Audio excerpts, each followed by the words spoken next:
Also the fact that Josh has the Auriok Champion, which is a card that we really don't see very much. I can't remember the last time I saw it really in any deck.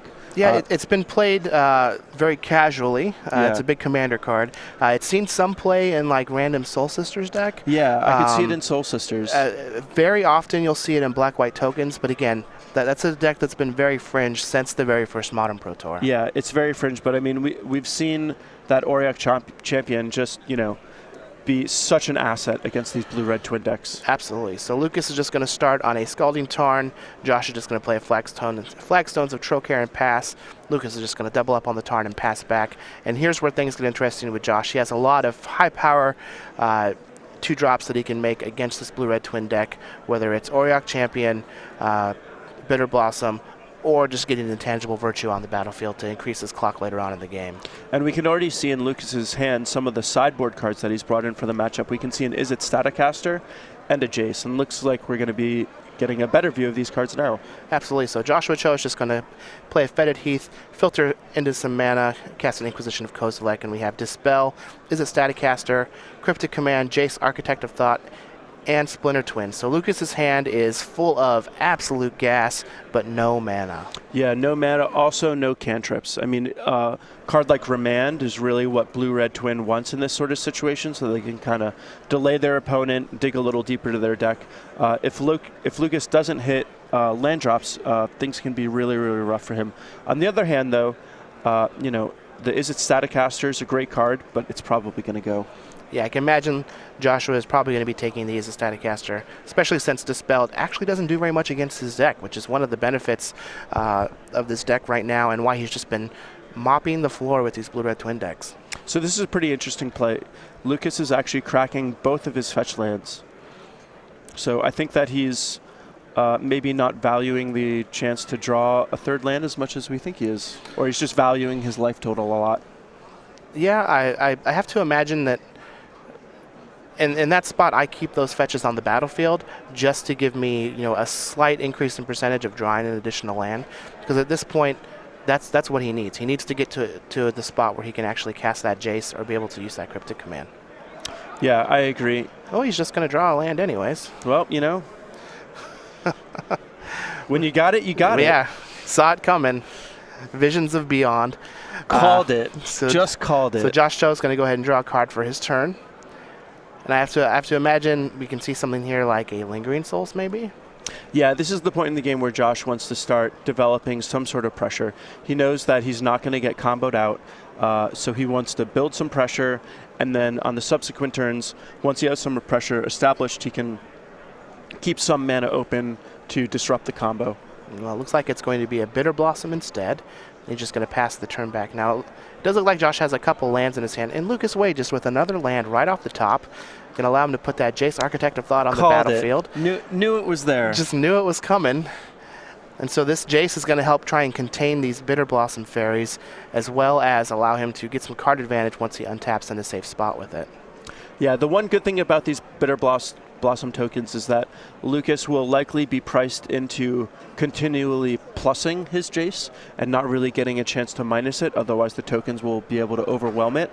The other thing that Josh can do is he has a lot of Anthem effects. So even though that Jace's plus looks really good right now, Josh has some good ways to make it so that it's not nearly as good as it otherwise would be. Absolutely. So Josh is just going to play another Ghost Quarter for his turn, cast a Lingering Souls to add some more power to the battlefield, and then just pass it back to Lucas. So one thing that Josh, I'm certain he's noticed, but Lucas only has one red source. So Josh has had a chance to see his opponent's hand and knew a lot of the cards there and felt safe for a small period of time. But as Lucas gets more and more draw steps, Josh has to worry about the combo more and more. But now that Lucas has missed the land drop, he's likely to just play lands as he draws them, and he does not have a red mana. So Josh probably feels a little more secure that it's a little unlikely that he'll actually get comboed out. Well, it looks like he has a Mountain and a Steam Vents. Oh, that is a Mountain, excuse me. Those foil full art lands do tend to, they might look foil, it's just the glare, but those full out Zendikar lands do tend to look the same. But yeah, it looks like Josh Cho I was going to say he declined to attack, but that's because there'll be 0 power. Yeah, if he attacked, it would just be for funsies. So Lucas is just continuing to plus that Jace to try and contain this token army that's building on Josh Cho's side. He does have 5 mana available. We're going to draw for the turn. And at this point, he's just looking for any type of Anthem effect that's going to be able to give him an actual army against this Jace Architect of Thought. Yeah, and while Jace is a great source of card advantage, you can see that this mounting army of tokens is essentially forcing the Jace to just continually plus and not really being able to be that source of card advantage. Which really isn't that bad of a thing, because at some point he can ultimate if he needs to and try and get some great value out of it. Yeah, I mean, I believe he's got cards like Pyroclasm and Anger of the Gods. So, well, it looks like just Anger of the Gods. Yeah, I imagine he probably brought them in. Wouldn't be bad to ultimate a Jason, cast an Anger from his deck and something like a Sorin or a Gideon out of Josh's deck. Yeah, absolutely. So looks like Josh is going to go ahead and fire up his Shambling Vent, send 1 damage at that Jace, gain a life. We're going to see a second Flagstones of Trocare played. It's going to allow Josh to go get another land from that other Flagstones dying. Does enter the battlefield tapped though, so he's not going to be able to use that mana this turn. So does Josh have any way to break up the combo in his hand, in case that is something that Lucas tries to do? It does look like he has a white card. I can't tell if it's a Path to Exile or maybe it's like a Timely Reinforcements. But I can't imagine that he would keep Timely Reinforcements in post-board against this twin deck. Yeah, the burnout plan is certainly something that the blue-red twin deck employs at times, but I think it's not something that's likely to be a factor against Josh because he has so many flyers, so many good ways to clog up the board. It's hard for Lucas to actually attack much. Yeah, so it looks like Lucas is just going to play a land and pass. Josh is going to make another token off of his Bitter Blossom in the upkeep. He has a handful of cards, so let's see if he has something that he can deploy to start trying to pressure this Jace and get it off the battlefield. Yeah, this game definitely seems to be going in Josh's favor so far. Lucas hasn't been able to do a whole lot, and Josh is continually building up his resources, even though he's not actually getting in any damage. But as soon as he gets an Anthem effect, things go from bad to worse for Lucas really quickly. Yeah, so I have to imagine that even if Josh does have an Anthem effect, he might be waiting until he has 2. That way he can try and sneak 1 in past this Cryptic Command that Lucas has, which is another card that's going to be difficult for Josh to try and overcome at this point. The Jace is continually plussing, and he's just kind of sitting on the Cryptic until he can draw into some action. So it looks like Josh has a Duress. It'll be interesting to see when he wants to fire it off. A lot of times Duress is something that, or a lot of discards, when you draw them in the mid-game, you want to save them for a turn where you're trying to do something. Yeah, which I imagine is what he's probably going to be doing here. Now it is important to see that Lucas did just draw a copy of Pestermite, so he does have a way to combo out Josh if he doesn't have at least 2 answers, since Lucas does also have that Dispel in his hand. Yeah, this would be, I mean, with us having full information, this would be a good turn for Josh to fire off something like a Duress, but we'll have to see how this plays out. Yeah, I think that I would have waited if I was Lucas on that Pestermite. I think letting Jace go down to 6 every turn is absolutely fine. At this point, it's just constricting Josh's mana. And I think that I would have just let that Shambling Vent hit my Jace 1 more time and then Pestermite on the end step and try and win on the next turn. Yeah, I agree. The other thing also is that now Josh, it looks like, I don't believe he has an Urborg out, so it looks like his only colored mana is 1 Flagstones. So Lucas having the Dispel in his hand, he may think that the light is essentially green for him to combo off on his own turn. Yeah, he has the Dispel, and he also has that Cryptic Command as something that he can use later on in the game if needed. So Josh is kind of in a bind at this point, so he's going to Ghost Quarter his own Flagstones. Probably going for a black source. Going to get him a Plains tapped and a Swamp. So now I believe he's probably going to be looking to cast that Duress because he knows that Lucas has the Dispel and the Cryptic Command from the earlier Inquisition of Kozilek. And so Josh, seeing the Pestermite, is probably worried about Splinter Twin and knows that he cannot kill the Pestermite in response with an instant, and Duress is the only way to go about it. So it looks like Josh is going to Duress Lucas, but see 3 copies of Splinter Twin. Wow. And be in a tough spot. So he might take the Dispel and try and trick Lucas into being afraid of something like Slaughter Pact. And that is what Josh does. Which he does. So he might have Slaughter Pact and just be selling this with his head shakes. But if I'm Lucas, I'm just not going to be scared. Yeah, I think the head shakes would make he Lucas just drew feel a Snapcaster more Mage, confident. which is very good. He does have the Slaughter Pact. Wow. Oh, just Hollywood Josh Cho. Jeez. Oh, man. Just shaking his head. Now he's triumphantly putting his fists in the air, just Hollywooding it up. That was amazing. That was played so well by Josh. I mean, ghost quartering your own land, knowing from the previous information that you needed to fire off your duress there because your Slaughter Pact wouldn't be good enough on its own. I mean, keeping track of all that information and playing it that way was really, really well. Now, we're still in the situation where Josh has to try and deal with this Jace. It's shutting down all of his things. You know, and actually that goes back to what you were saying about how you thought Lucas shouldn't have tapped down the Shambling Vent. If Lucas had waited until end of turn to cast his Pestermite, there's a good chance that Josh wouldn't have ghost quartered his own land to cast that Duress. I believe that Josh only cast the Duress because he saw the Pestermite. And so Lucas, if he had just, you know, let his Jace take 1 damage, he might have been in a more secure position to combo off. More than likely. So Josh is just going to fire up his Shambling Vent, send another 1 damage at Lucas's Jace, and this is just keeping parity with the Jace and the life loss off of his Bitter Blossom, but it's just gaining a token every turn. And at this point, as soon as he can get some kind of Anthem effect on the battlefield, he's going to be able to swarm that Jace Architect of Thought. Yeah, this is like having, you know, the Hoover Dam, and you're standing right below it, and you see a guy at the top with a sledgehammer, you know, trying to break a crack in it. And you know, at some point, you know, all this is just going to come out and overwhelm you. So again, Josh is just going to keep doing the same thing over and over, pass the turn back. Lucas is just going to draw for the turn. He does have a couple Snapcaster Mages in his hand, a bunch of Splinter Twins, a bunch more Cryptic Commands. I bet he wishes he could Snapcaster a Pestermite, but yeah, unfortunately, you can't do that. Well, the good news is that Jace is at 8 instead of the 7 that it would have been had he cast the Pestermite on Josh's end step. Yeah. The other thing that this Shambling Vent is doing is it's gaining Josh life. I mean, Josh's Bitter Blossom, at this point, it's done a lot of damage to him, quite a bit, and that Shambling Vent is keeping Josh's life total secure. Yeah. So Josh has drawn for the turn. Looks like he's just going to fire up the Shambling Vent. The same tricks. He does have a Lingering Souls in his hand. Another Bitter Blossom, it looked like. He's just missing the Anthem effects. So there's the Auriok Champion, which I imagine we're going to see a Cryptic Command.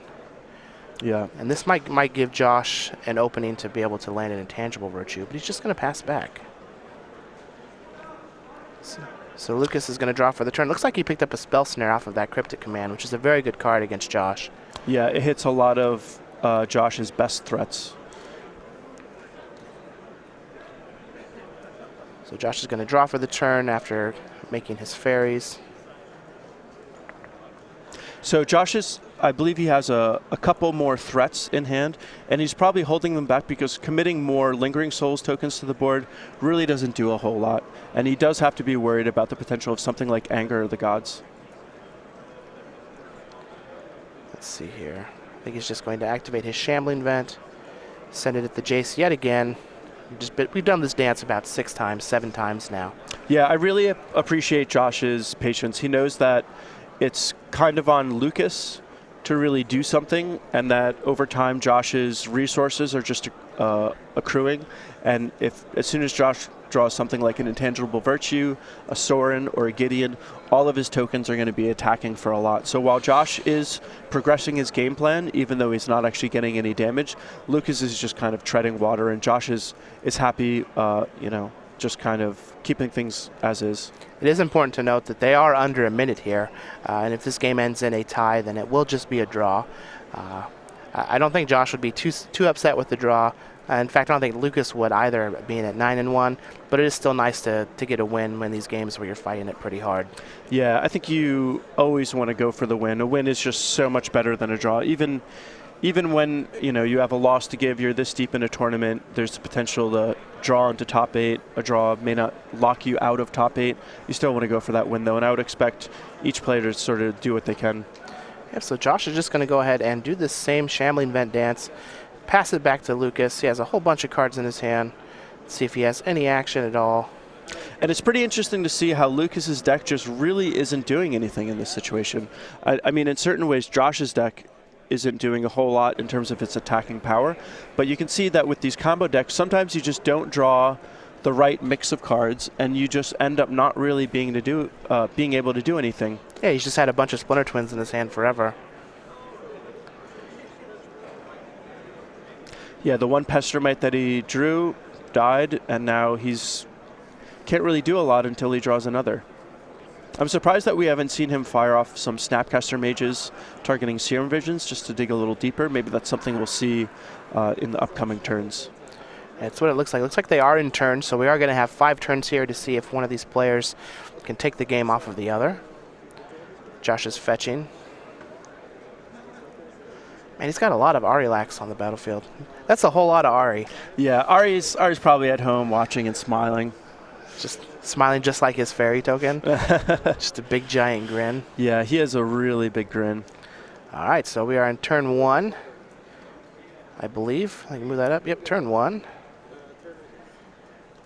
You know, I actually got to be at the Pro Tour that Ari won. Yeah, in Honolulu. Cons of Tarkir. Yeah, that was sweet. Honolulu's great. Siege rhinos everywhere. If you can get there, you should do it. I'll try. Don't worry. Yeah. Don't worry. You might not know this about me, but I used to be a pro surfer. Oh, really? No, not at all. Oh, man. You got real excited. Are you a surfing fanatic? No, I'm just a Northeast kid who always wished I was a surfing fanatic.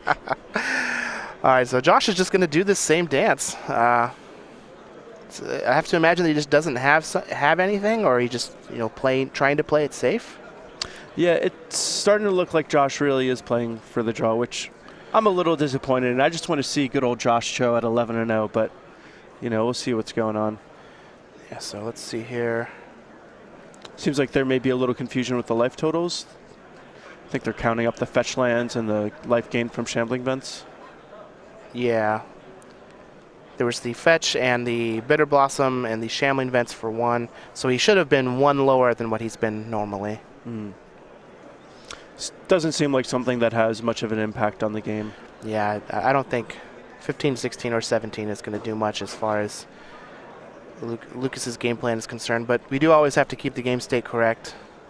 So this is has been a draw that's been good against what Lucas Wade has had, but this black-white tokens deck, one of the things that it's also known for is being good against decks like Abzan and Jund, because it's so hard for them to deal with all the tokens, and this is a draw that would have been phenomenal against a deck like that. I mean, with all of these tokens and you're trying to play fair, what would you do? Just die. Yeah. So it looks like Josh Cho tried an Auriok Champion, filtering that swamp through his Fetid Heath for 2 white mana. Lucas Wade did counter it with a Spell Snare, and he is taking his turn. Looks like he drew a Desolate Lighthouse, so he's going to have a couple extra draws to try and find a Splinter Twin. Unfortunately, he is only going to get 1 more turn here. So Josh is going to use his Ghost Quarter to hit that Desolate Lighthouse, and Lucas is just not even going to activate it.